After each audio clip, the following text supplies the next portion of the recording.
أعوذ بالله من الشيطان الرجيم بسم الله الرحمن الرحيم الحمد لله رب العالمين وبه نستعين ونعوذ بالله من شرور أنفسنا ومن سيئات أعمالنا من يهده الله فلا مضل له ومن يضلل فلا هادي له أشهد أن لا إله إلا الله وحده لا شريك له وأشهد أن سيدنا محمدا عبده ورسوله اللهم صل على سيدنا محمد وعلى آله وأصحابه ومن تبعهم بإحسان إلى يوم الدين أما بعد فيا عباد الله أوصيكم وإياي بتقوى الله فقد فاز المتقون لأنتم أشد رهبة في صدورهم من الله ذلك بأنهم قوم لا يعقلون اللهم لا سهل إلا ما جعلته سهلا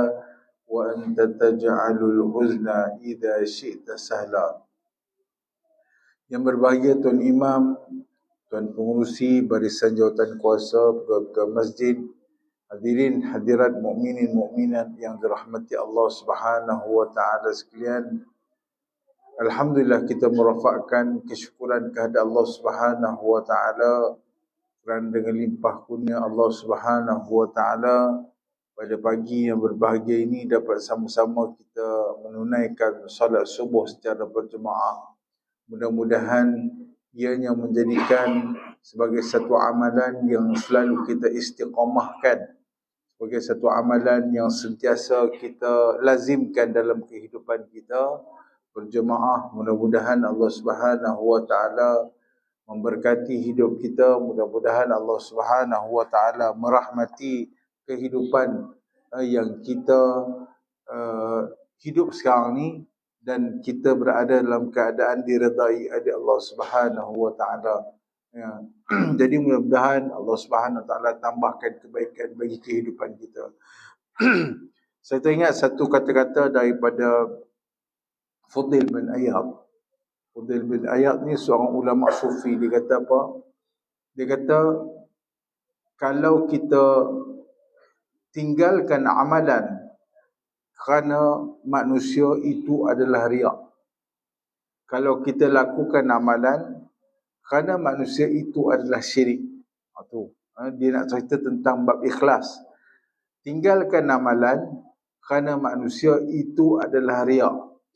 Bukan buat amalan kerana manusia riak, tapi kata Fudail bin Iyad, tinggalkan amalan kerana manusia itu adalah riak, tapi buat amalan kerana manusia itu adalah syirik.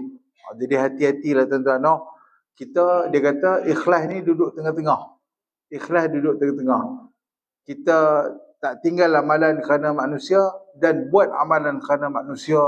Jadi ikhlas duduk tengah-tengah. Seperti mana kata Imam Nawawi, ikhlas ini al-istiwa. Dalam kitab Fi Adab Hamalatil Quran dia kata al-ikhlas al-istiwa fil madhi wadh-dham. Ikhlas itu adalah sama sahaja pada ketika mana orang puji dan ketika mana orang keji. Kita mudah-mudahanlah dapat ikhlaskan diri kita kepada Allah Subhanahu wa taala. Buat sesuatu kerana manusia syirik, kita menyekutukan Allah Subhanahu wa taala. Buat sesuatu bukan kerana Allah, kerana manusia, syiriknya dia kata. Tinggalkan sesuatu kerana apa? Tinggalkan sesuatu kerana manusia. Tak mau datang masjid contohnya sebab apa? Takut orang lantik jadi pengurusi contoh kan. Tak main masjid sebab takut orang lantik jadi pengurusi. Ataupun tak mau main masjid sebab apa? Takut orang suruh jadi imam. Tinggalkan sesuatu kerana manusia, bukan kerana Allah Subhanahu wa taala, kerana manusia. Patutnya kita buat sesuatu itu redha, untuk mencari keredaan Allah Subhanahu wa taala. Tak kiralah apa yang berlaku sekalipun, kita nakkan keredaan Allah Subhanahu wa taala. Jadi mudah-mudahanlah tuan-tuan puan-puan yang dirahmati Allah Subhanahu wa taala sekalian, kita datang ke rumah Allah Subhanahu wa taala ini, Allah Subhanahu wa taala berikan apa? Berikan rahmatnya, keberkatan dan hidayah Allah Subhanahu wa taala. Jangan lupa hidayah Allah Subhanahu wa taala. Sebab Nabi Muhammad sallallahu alaihi wasallam sebagai satu contoh ikutan yang baik Kita nak sambut Maulid Nabi SAW kan. Itu sebagai satu contoh ikutan yang baik. Kata seorang ulama Al-Azhar, dia kata apa, Syekh Mutawalli Asy-Sya'rawi, dia kata apa? Dia kata seluruh makhluk di atas muka bumi Allah Subhanahu wa taala ini bergembira dengan kelahiran Nabi sallallahu alaihi wasallam, dan sayugianya lah kita ni hamba Allah Subhanahu wa taala bergembira dengan kelahiran Nabi sallallahu alaihi wasallam. Kita seronok dengan kita menyambut Maulid Rasul dan sebagainya. Sebab ada juga pihak-pihak yang kata benda tu bid'ah kan. Jadi tak sepatutnya lah, sebab kita kena bergembira dengan kelahiran Nabi sallallahu alaihi wasallam, sebab dia rahmatan lil alamin, rahmat bagi sekalian alam. Rahmat ni maksud apa? Dalam segi bahasa, rahmat ni maksud dia kasihan belas. Sebab apa kasihan belas? Ialah kasihan belas Allah Subhanahu Wa Taala. Sebab itulah diturunkan Nabi sallallahu alaihi wasallam, supaya nak bantu kita, nak pimpin kita menuju ke jalan yang lurus, menuju syurga Allah Subhanahu Wa Taala. Jadi insya-Allah mudah-mudahanlah dengan bulan sambutan Maulidin Nabi sallallahu alaihi wasallam ni kita dapat menyambut Maulid Nabi sallallahu alaihi wasallam dengan adakan ceramah, perarakan dan sebagainya, tanda kasih sayang kita kepada Nabi sallallahu alaihi wasallam. Itulah sebagai satu mukadimah tuan-tuan pada pagi ini. Mudah-mudahan Allah Subhanahu Wa Taala terus dan terus memberi hidayah kepada kita, terus dan terus memberi hidayah kepada kita untuk datang ke rumah Allah Subhanahu Wa Taala. Walaupun rumah kita jauh 3 km, 4 km, kita boleh sampai ke rumah Allah Subhanahu Wa Taala. Ada rumah orang yang dekat dengan masjid tapi tak sampai masjid, insya-Allah. Nah, kita tengok kitab kita salat jemaah satu huraian menurut mazhab Syafi'i, muka surat 36, kedudukan saf dalam sembahyang.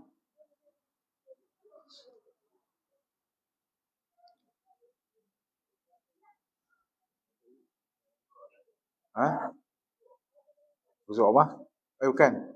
Bukan silap. silap. Saya tanda silap. Masbuk silap. 52. Apakah yang patut dilakukan oleh makmum masbuk kan? Silap. Apakah yang patut dilakukan oleh makmum masbuk? Sunat bagi makmum masbuk, jangan sibuk hendak membaca sesuatu yang sunat selepas takbiratul ihram. Sunat, dia kata sunat bagi makmum masbuk, jangan sibuk hendak membaca sesuatu yang sunat selepas takbiratul ihram. Faham tak maksud dia? Maksud dia sunat. Jangan sibuk nak membaca sesuatu yang sunat.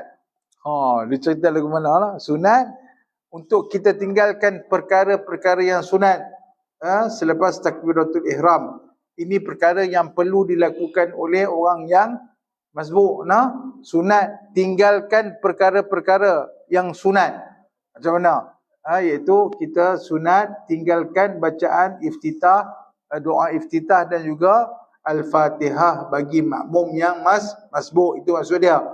Bahkan hendaklah ia terus membaca Fatihah, melainkan jika ia menyangka sunat dia tinggalkan doa iftitah. Dia kata bahkan hendaklah terus ia membaca Fatihah, melainkan jika ia zan dapat membaca Fatihah selepas membaca yang sunat, maka disunatkan ia membaca. Kalau dia zan, dia sangka ataupun dia dapat membaca doa iftitah dan baca Fatihah, maka disunatkan dia membaca. Tapi kalau dia tidak zan, tidak menyangkakan ataupun dia rasa dia tak sempat untuk membaca Fatihah, maka dia sunat tinggalkan bacaan doa iftitah. Boleh faham tak? Sunat dia tinggalkan bacaan doa iftitah. Terus baca Fatihah takat mana yang dia mampu. Kalau imam dah rukuk, maka dia kena rukuk bersama dengan imam. Itu jelas tak? Kemudian yang kedua, dia kata sunat bagi makmum masbuk muwafaqat, turut serta dengan imam pada membaca zikir dan segala bacaan wajib dan yang sunat. maka hendaklah ia bertakbir intiqalat bersama imam.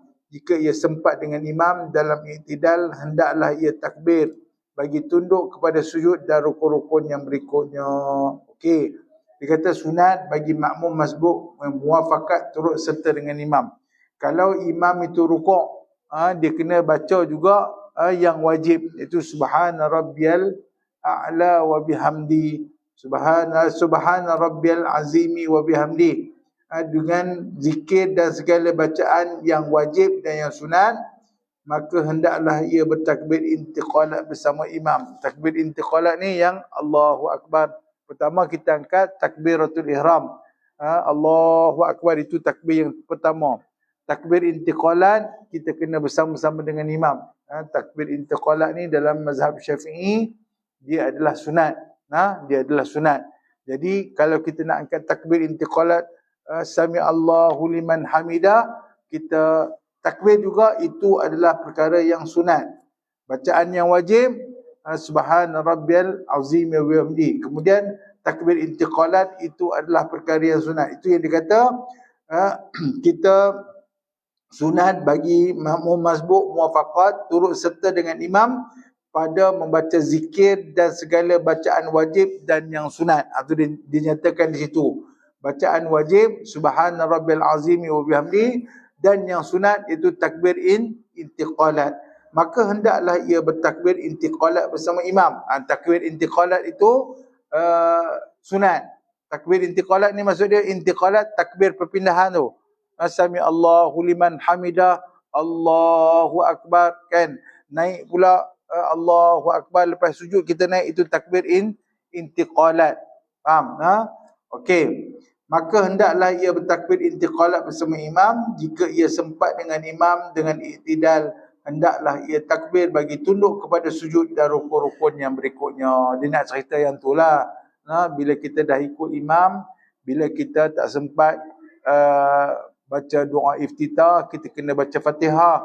Bila kita baca Fatihah, takat mana yang kita mampu, apabila imam rukuk, kita rukuk. Bacalah bacaan-bacaan yang wajib dan juga yang sunat. Apabila kita i'tidal, sami Allahu liman hamidah, itu adalah takbir intiqalat, itu adalah sunat bagi mazhab Syafi'i. Dia nak terang yang tu lah, kan. Dia pusing boleh faham lah. Okey. Yang seterusnya, tetapi jika ia mendapati imam dalam sujud. Kalau dia masbuk, dia dapati imam dalam sujud, maka selepas takbiratul ihram tidak disunatkan ia takbir bagi tunduk kepada sujud kerana ia tidak mengikut serta imam waktu turun ke sujud. Inilah hukum mengikut pada zikir dan bacaan. Tetapi jika ia mendapati imam dalam sujud, dia masuk imam dalam keadaan sujud, maka selepas takbiratul ihram tidak disunatkan ia takbir bagi tunduk kepada sujud. Faham maksud dia? Dia kata selepas kita takbiratul ihram Allahu Akbar, tak perlulah kita takbir Allahu Akbar untuk kita sujud. Kita takbir Allahu Akbar, kita qiyam, terus kita sujud. Faham? Itu maksud dia. Dalam kitab ni tersebut, tak perlu kita takbir sekali lagi untuk kita sujud. Takbir intiqalat memadai dengan takbiratul ihram. Tidak disunatkan ia takbir bagi tunduk kepada sujud kerana ia tidak mengikut serta imam waktu turun ke sujud. Kerana apa? Kerana waktu sujud tu dia tak ikut imam. Inilah hukum mengikut pada zikir dan bacaan. Berkaitan dengan zikir dan bacaan. Dia faham lah? Selalu dah kita buat, betul tak?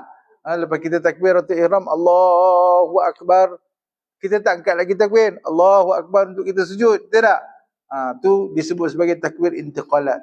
Adapun pada perbuatan, maka wajib atas makmum masbuk itu muafakat bersama imam pada mana-mana rukun imam berada, walaupun perbuatan itu tidak dikira bagi makmum. Dia kena ikut terus sujud. Maksud dia, adapun pada perbuatan, maka wajib atas makmum masbuk itu muafakat bersama imam. Waktu dia takbir tadi Allahu Akbar, dia kena muafakat, kena ikut imam. Imam sujud, dia kena sujud lah.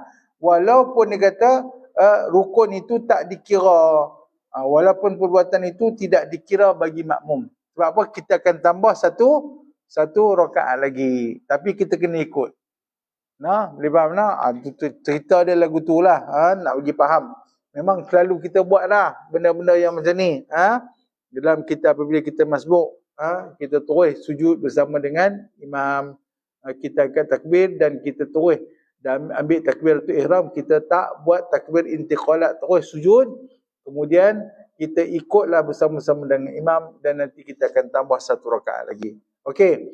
Apabila makmum masbuk hendak bangun berdiri bagi menyambung rakaatnya setelah imam memberi salam. Ini satu masalah lagi dia kata. Apabila makmum masbuk hendak bangun berdiri bagi menyambung rakaatnya setelah imam memberi salam.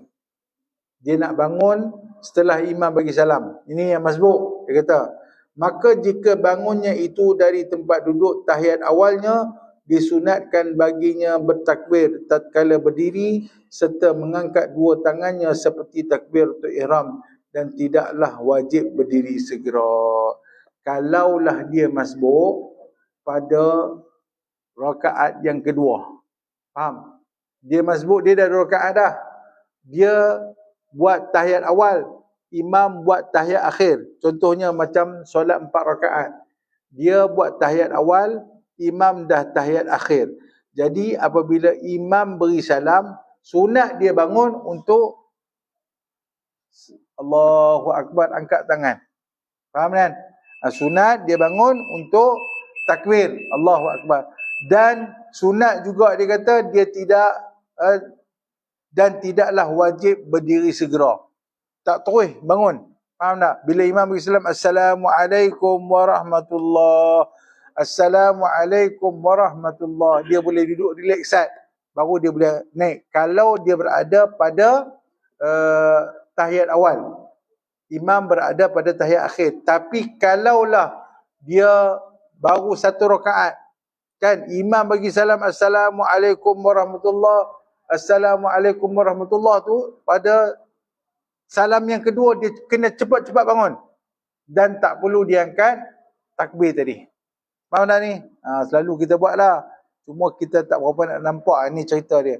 Namun begitu, jika bukan tempat duduk tahiyat awalnya, bukan dia duduk pada tahiyat awal, maknanya dia baru 1 rakaat, wajiblah ia bangun segera dan tidak disunatkan mengangkat 2 tangannya dan haram ia duduk selepas imam memberi salamnya yang kedua. Beza dengan yang 2 rakaat tadi yang dia buat tahiyat, dia boleh delay sikit untuk dia bangun. Tapi kalau dia buat 1 rakaat, kan, baru buat 1 rakaat, imam dah bagi salam, dia kena, sebelum dia kata mengangkat 2 tangannya, dah haram ia duduk selepas imam memberi salam yang kedua. Maknanya imam dah bagi salam Assalamualaikum warahmatullahi, tu dia kena bangun dah. Tak boleh dia lengah-lengah lagi. Faham? Haram hukum dia. Wajiblah ia bangun segera dan tidak disunatkan mengangkat 2 tangannya, dan haram ia duduk selepas imam memberi salam yang kedua. Bahkan batal sembahyangnya jika ia sengaja duduk. Tuan-tuan, faham ni lah?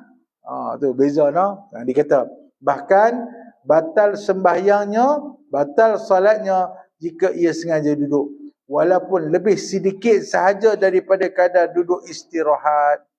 Kadar duduk istirahat, kan, kita ambil masa, kan, kadar duduk istirahat kita duduk saat kita nak naik. Tapi kalau dia 2 rakaat, dia dalam tahiyat awal, maka tidak mengapa untuk dia duduk saat dia nak bangun. Tapi kalau dia rakaat yang pertama, maka kena cepat-cepat dia bangun apabila imam memberi Assalamualaikum. Sebab ada juga orang yang kadang-kadang tahiyat awal dia lambat. At-tahiyyatul mubah. Imam dah bagi salam Assalamualaikum warahmatullahi, Assalamualaikum warahmatullahi, dia tak bangun lagi. Nak perhabiskan juga dia punya tahiyat awal dia. Ada tak? Ada orang macam tu. Sedangkan dia baru 1 rakaat, dia bukan 2 rakaat. Kalau 2 rakaat tu tak apa, dia boleh delay sikit. Sekadar-kadar istirahat dia kata. Tapi kalau baru 1 rakaat, maka hukumnya adalah haram, dan kalau dia buat, batallah solat dia. Ingat tu. Ada tak kita buat? Kadang-kadang kita tahiyat yang pertama, tahiyat awal, sedangkan kita baru rakaat yang pertama, kita tunggu sikit, kita nak habiskan tahiyat tu. Kan? Tak kena tu, no? Sedangkan ia tahu haramnya. Tak bolehlah, batal lah kalau dia tahu haramnya. Sebaliknya, jika ia tidak tahu atau tidak sengaja, maka tidaklah batal sembahyangnya, tetapi disunatkan sujud sahwi sebelum memberi salam. Faham tak? Kalau tak tahu, tak apa. Kalau dia tahu, maka batallah solat dia. Faham? Kalau dia kata sebaliknya, jika ia tidak tahu atau tidak sengaja, maka tidaklah batal sembahyangnya, tetapi disunatkan sujud sahwi. Kalau orang yang dia tak tahu ataupun dia tidak sengaja, bagi orang yang tak tahu mungkin dia tak buat kan. Dah tak tahu, sujud sahwi pun tak tahu, pun tak tahu, dia tak buat lah kan. Tak apalah, tak batal solat dia. Tapi bagi orang yang dia tahu tapi dia tidak sengaja, mungkin dia ghalid membaca apa? Dia ghalid baca tahiyat akhir tu, tahiyat awal tu dia ghalid, dia lambat, dia tak sengaja, maka dia disunatkan untuk sujud sahwi. Boleh faham? No? Faham ni tuan-tuan, no? Boleh faham, no? Ingat. Maknanya kalaulah kita masbuk duduk pada tahiyat awal, maka bolehlah kita delay sikit. Bolehlah kita delay sikit untuk bangun, dan apabila kita bangun, kita angkat dua belah tangan, sunat hukum dia, no?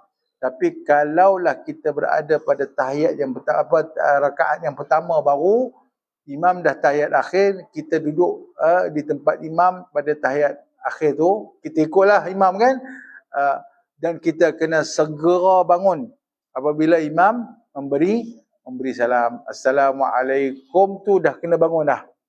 Kena bangun. Kalaulah kita tak tahu, tak batas sembahyang. Tapi kalau kita tahu, kita tak sengaja, maka kita kena apa? Kita kena sujud sahwi. Boleh faham?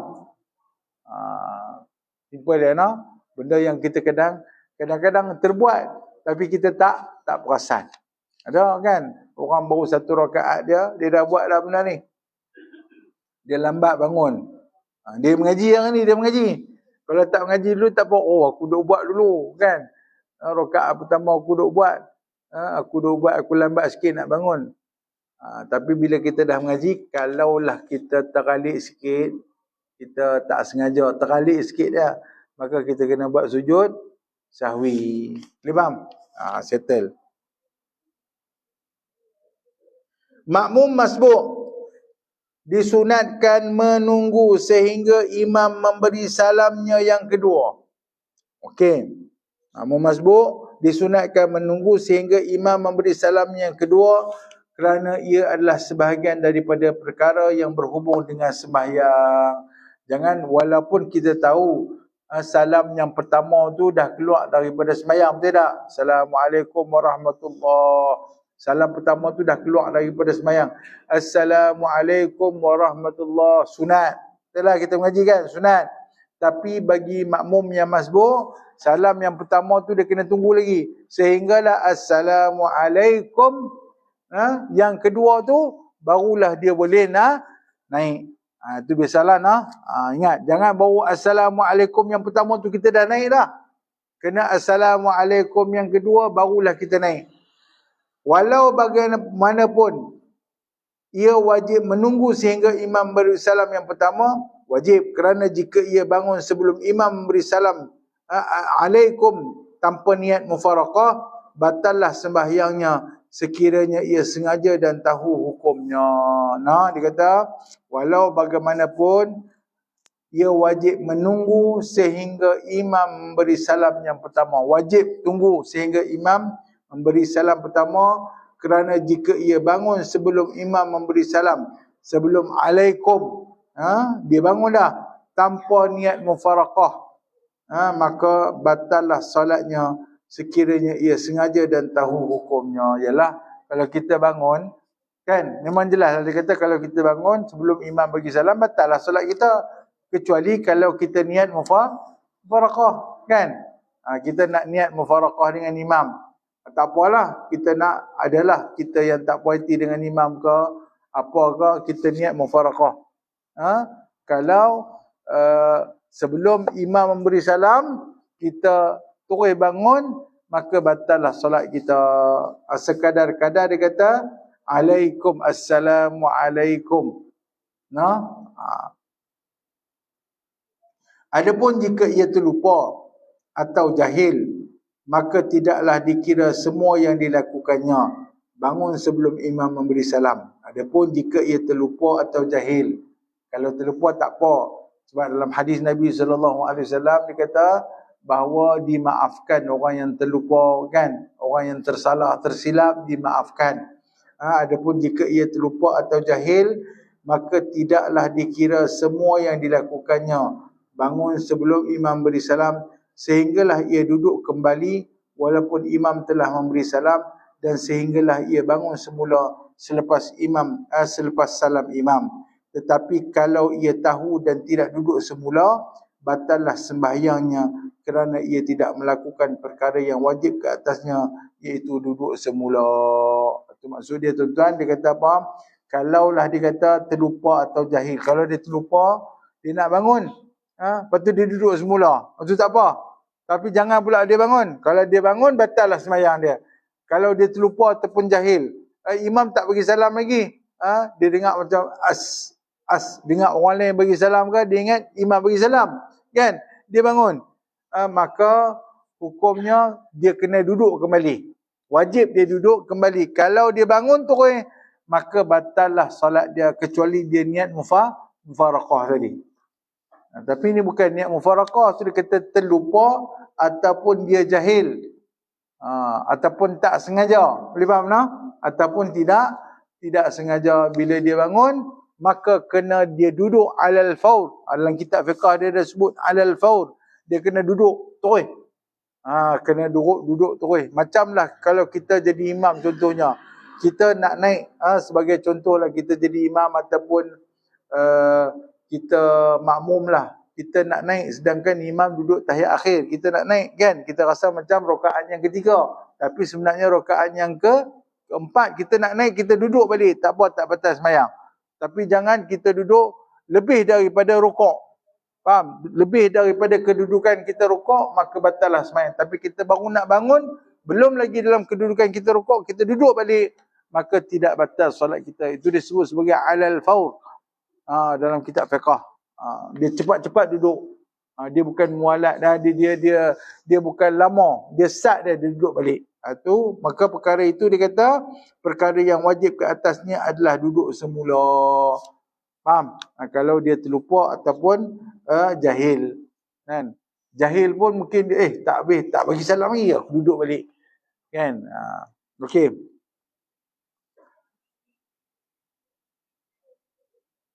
Sesuatu yang diperolehi oleh makmum masbuk bersama imamnya, itulah yang dikira permulaannya sembahyangnya. Segala perkara yang dilakukannya selepas salam imamnya itu adalah akhir sembahyangnya. Oleh yang demikian, maka hendaklah diulang qunut dalam rakaat keduanya pada sembahyang subuh, dan diulang tasyahud awal pada rakaat yang kedua bagi sembahyang maghrib seumpamanya. Maka jika makmum masbuk telah mendapat 2 rakaat bersama imamnya, jangan lagi nyaringkan bacaan pada rakaat yang sempurnanya sembahyang dirinya, maghrib dan isyak. Dan jika mendapat 1 rakaat bersama imam, hendaklah dinyaringkan bacaan rakaat yang keduanya kemudiannya daripada salam imamnya. Dia cerita apa dia? Sesuatu yang diperoleh oleh makmum masbuk bersama imamnya, itulah yang dikira permulaan sembahyangnya. Maknanya waktu dia akan takbir tu, walaupun dia masbuk, tak kiralah rakaat yang keberapa, itulah adalah permulaan sembahyangnya. Dan segala yang dilakukan selepas imamnya bagi salam, itulah akhir sembahyangnya. Akhir sembahyang bersama dengan imam. Lepas tu dia sembahyang sorang-sorang. Dia kata, oleh yang demikian itu, maka hendaklah diulang qunut di rakaat keduanya pada sembahyang subuh. Pada sembahyang subuh, kalau dia masbuk pada rakaat yang kedua, kan, dia masbuk pada rakaat yang kedua, ataupun dia tak dapat rakaat yang pertama, dia terus masuk rakaat kedua, dia kena ulang qunut bagi solat subuh, dan diulang tasyahud awal pada rakaat yang kedua bagi sembahyang maghrib umpamanya. Jadi kena ulang tasyahud awal. Kalaulah tasyahud awal contohnya kita dapat satu rakaat, kita dah buat tasyahud awal, ataupun kita bersama-sama dengan imam pada satu rakaat saja kita dapat, itu rakaat ketiga, sedangkan kita pada rakaat yang pertama. Jadi imam tasyahud akhir, kita duduk tasyahud awal, sedangkan kita kena tambah 2 rakaat lagi. Kemudian kita bangun pada rakaat kedua, kita kena tambah tasyahud awal. Macam kita dah buat selalulah. Itu dia kata. Maka jika makmum, dia kata maka jika makmum mazbuk telah mendapat 2 rakaat bersama imamnya, jangan lagi nyaringkan bacaan pada rakaat yang ia sempurnakan sembahyang dirinya bagi maghrib dan isyak. Kalau makmum dah dapat 2 rakaat bersama imam, maka pada rakaat yang ketiga ataupun rakaat yang keempat tak perlu nyaringkan bacaan. Tapi kalau dia baru rakaat yang pertama, pada rakaat kedua tu dia boleh nyaringkan bacaan, ataupun dia tak sempat untuk rakaat pertama dan kedua. Dia duduk waktu imam berada di tahiyat akhir. Imam berada di tahiyat akhir, dia angkat takbir, dia duduk bersama dengan imam. Kemudian imam bagi salam, dia sambung untuk rakaat yang pertama, maka bolehlah dia nyaringkan bacaannya. Boleh faham tak? Bolehlah ia nyaringkan bacaannya rakaat pertama dan rakaat kedua. Adapun kalau dia dapat bersama-sama dengan imam pada rakaat pertama dan kedua, pada rakaat keempat dan rakaat ketiga dan keempat, tak perlu dah dia nyaringkan bacaannya. Benda ni basic ya tuan-tuan. Benda yang selalu kita buat, cumanya yang bezanya itulah. Yang bezanya kalau kita yang tadi dia kata batal. Kalau kita imam bagi salam, Assalamualaikum warahmatullahi, kan, kita pada rakaat yang pertama, bukan rakaat yang kedua, kita kena terus bangun. Yang kadang-kadang orang terlupa, kan, kadang-kadang orang tak tahu, kena terus bangun. Tapi kalau kita berada di rakaat yang kedua, boleh kita delay ataupun kita duduk sekadar istirahat sebelum kita bangun. Itu je yang kadang-kadang orang terlepas pandang. Tapi kalau yang biasa-biasa ni kita tahu, kita duk selalu amalkan. Tu. Jadi mana-mana yang kita rasa dulunya tak betul, kita kena perbetulkanlah, kan? Kalau kita rasa dulunya kita tak mengaji, sekarang ni kita mengaji, kita kena perbetulkan. Kita nampak kawan-kawan kita buat silap, pergi tegur dia, tapi jangan tegur terang-terang. Pergi duduk kat dia sebelah-sebelah, tanya, tak boleh ni kami mengaji lagu ni tak apa. Mungkin dia tak tahu, kan? Macamlah orang kadang-kadang tuan-tuan tengok, orang yang kadang-kadang dia sembahyang ternampak belakang dia. Dia pakai baju pendek. Kan? Kita tengok, oh ini tak sah ni sebab nampak aurat. Nampak spender-spender dalam tu, nampak aurat.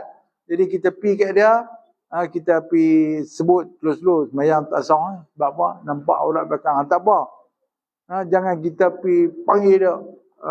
Kaedah macam tu tak boleh lah. Sebab apa? Mengaibkan dia, kan? Mengaibkan orang tu, jadi tak boleh lah. Kalau dia buat benda yang tak betul, kita tegur, tak boleh ni dik. Kalau ikut adik tadi masuk rakaat yang pertama, kan, adik duduk tahiyat awal, imam tahiyat akhir, adik kena ulang balik tahiyat awal, tidak. Tapi adik kena bangun, cepat-cepat bersegera bangun. Tak boleh duduk istirahat ataupun nak habiskan apa? Nak habiskan tahiyat awal tadi. Kena bangun segera. Dan tak perlu angkat takbir. Tak disunatkan angkat takbir. Tapi kalau rakaat yang kedua, adik disunatkan angkat takbir. Itulah yang selalu kesilapan yang dilakukan oleh makmum. Itu tuan-tuan dan puan-puan yang dirahmati Allah Subhanahu Wa Taala sekalian. Mudah-mudahanlah kita dapat sedikit ilmu pada hari ini. Nanti kita akan masuk dalam bab istikhlaf, pengganti, iaitu seorang imam apabila ia keluar daripada menjadi imam, sama ada dengan turun undur ke belakang para makmum atau keluar daripada sembahyang sebab berhadas atau seumpamanya, lalu orang lain mengganti imam. Inilah yang dinamakan istikhlaf. Hukumnya adalah harus sama ada pengganti khalifah, pengganti itu ataupun khalifah melantik dirinya sendiri menjadi imam, atau ia dilantik oleh imam atau para makmum atau sebahagian daripada makmum. Ini bab istikhlaf, ganti imam. Macam mana cara nak ganti imam? Kalau imam berhadas dan sebagainya, dia ada cara dia. Waktu solat Jumaat macam mana? Waktu solat biasa macam mana? Kalau contohnya imam berhadas waktu dia tengah khutbah, jadi makmum kena tahu benda ni. Makmum nak naik ganti imam, makmum nak naik ganti imam, dia kena selesaikan rukun-rukun Jumaat dulu. Rukun-rukun Jumaat, barulah dia boleh ganti. Kalau dia tak selesai, dia baru nak mai, tak boleh. Nanti kita akan mengaji sikit-sikit lah. Kita akan selesai rukun-rukun Jumaat, rukun-rukun khutbah.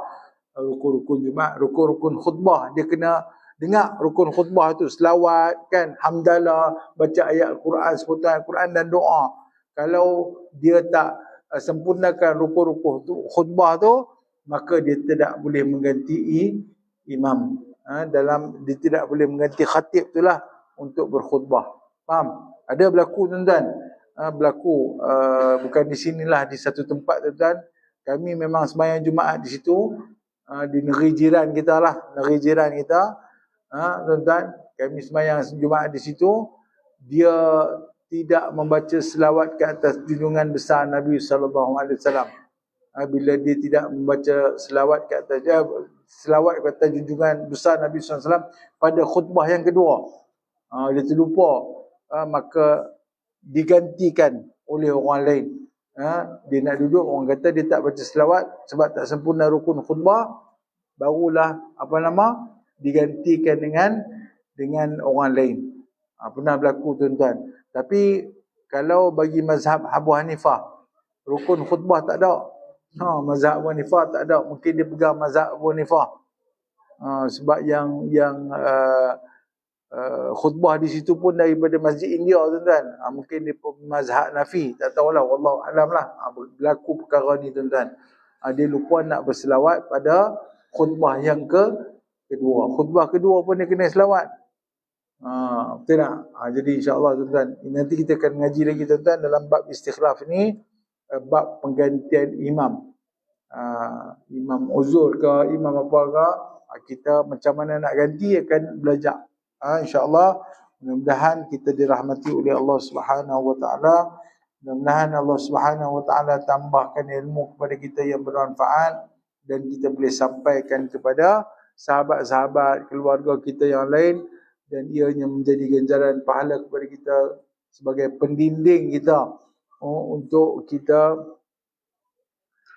mendapat syafaat syurga Allah Subhanahu Wa Taala, untuk dibebaskan kita daripada azab kubur. Wallahu taala a'la wa a'lam. Aqulu qawli hadza wa astaghfirullahal azim li wa lakum. Assalamualaikum warahmatullahi wabarakatuh. اللهم أرنا الحق حقا وارزقنا اتباعه، وأرنا الباطل باطلا وارزقنا اجتنابه. اللهم إنا نعوذ بك من علم لا ينفع، من قلب لا يخشع، ومن نفس لا تشبع، ومن دعاء لا يستجاب له. وصلى الله على سيدنا محمد وعلى آله وصحبه وبارك وسلم، والحمد لله رب العالمين.